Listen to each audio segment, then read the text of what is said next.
Stop. Before you scroll away, I want you to answer one question. Why do some people have an entire group following them, while others can't keep even one person loyal? Look around you. There is probably someone you know who always has 5 or 6 people around him. Every party, every outing, every conversation. He walks in and somehow everyone moves around him. But here's what I want you to notice. Don't look at how many people follow him, look at why they follow him. Because there is a massive difference between having people around you and having people who would still stand beside you when you have nothing to offer them. Let me show you what I mean with a story. Milan, 1476. Duke Galeazzo Sforza was a powerful ruler.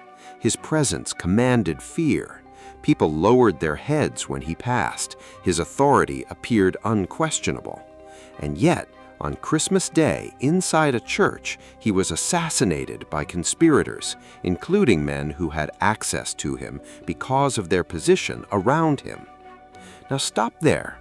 Think about the contradiction. A man can control a room and still have no real loyalty inside it. That's the lesson. Fear can make people obey you, but obedience is not loyalty. And this is where people completely misunderstand Machiavelli. You have probably heard the famous line, "It is better to be feared than loved if you cannot be both." Most people hear that and think, good, so I should make people afraid of me. No, that's the lazy interpretation. Machiavelli wasn't giving you permission to become a tyrant.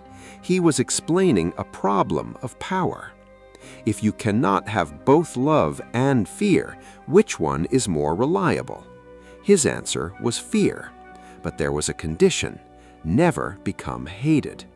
Because the moment fear turns into hatred, the people obeying you may start waiting for the moment you fall.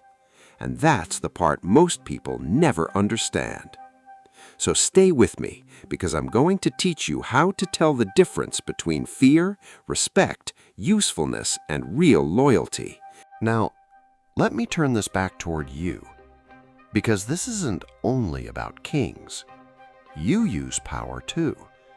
Maybe you don't have an army, maybe you don't have a company, maybe you don't have thousands of followers, but you still influence people.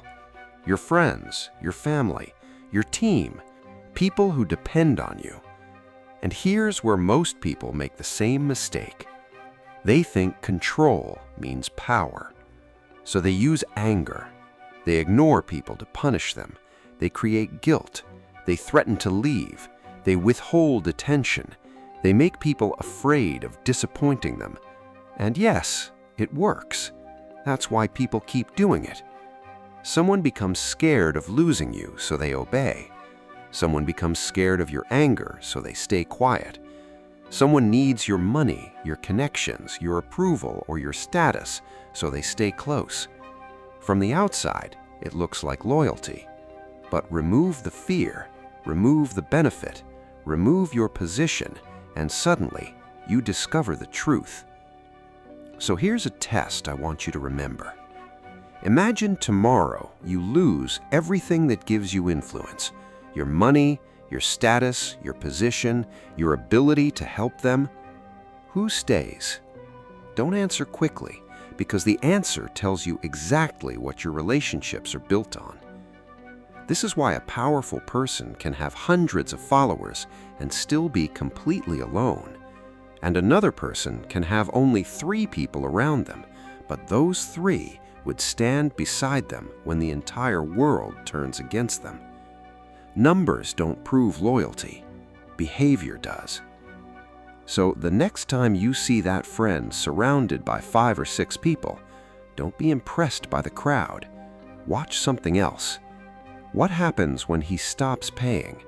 What happens when he stops entertaining them? What happens when he can't help them? What happens when one of them disagrees with him? That's where the truth appears.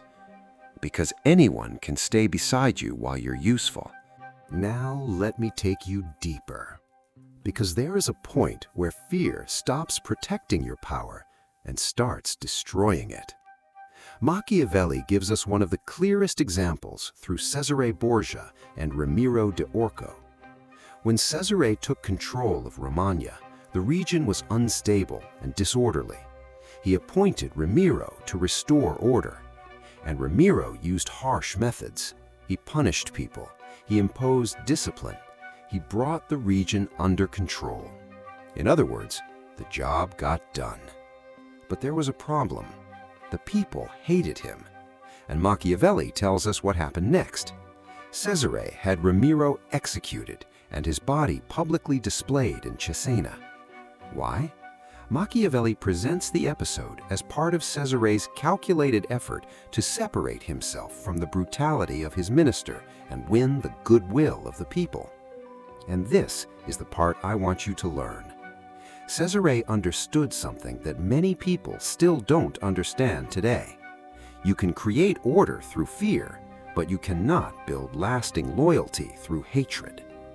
Think about your workplace. Imagine a boss who humiliates employees whenever they make mistakes. Everyone becomes careful. Nobody challenges him. Deadlines are met. From the outside, he looks powerful. But privately, people are waiting for him to fail. They aren't loyal, they're trapped. And the moment they get an escape route, they take it. The same thing happens in friendships. Someone constantly uses guilt. After everything I've done for you, you can't even do this for me? Fine, don't talk to me again. Maybe it keeps the friendship alive for another year, but underneath, resentment is growing. And resentment is dangerous because it doesn't announce itself. People don't always tell you they hate being controlled. Sometimes they simply stop caring. They stop defending you. They stop warning you. They stop telling you the truth. And one day, you discover that everyone around you was only pretending. That's why I want you to remember this distinction. Fear says, I don't want to cross this person. Hatred says, I want this person to fall. Those two emotions can look similar from the outside, but they produce completely different outcomes.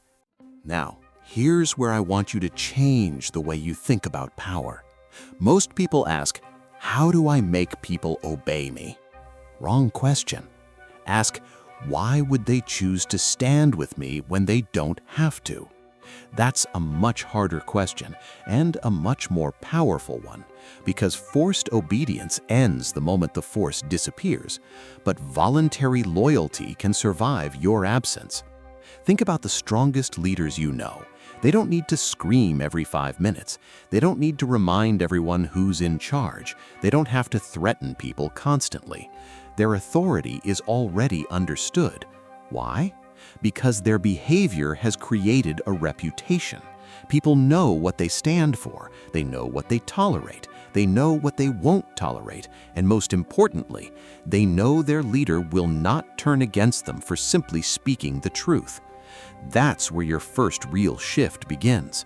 Learn to listen, not because everyone around you is right, but because someone disagreeing with you is not automatically an attack. If your friend gives you advice you don't like, hear it. If your employee challenges your idea, hear it. If someone tells you something uncomfortable, don't immediately punish them for saying it. You can reject their advice, you can disagree, you can still make the final decision. But if people know they can speak honestly around you, you gain something extremely valuable: information. And information is power. The insecure leader surrounds himself with people who say yes.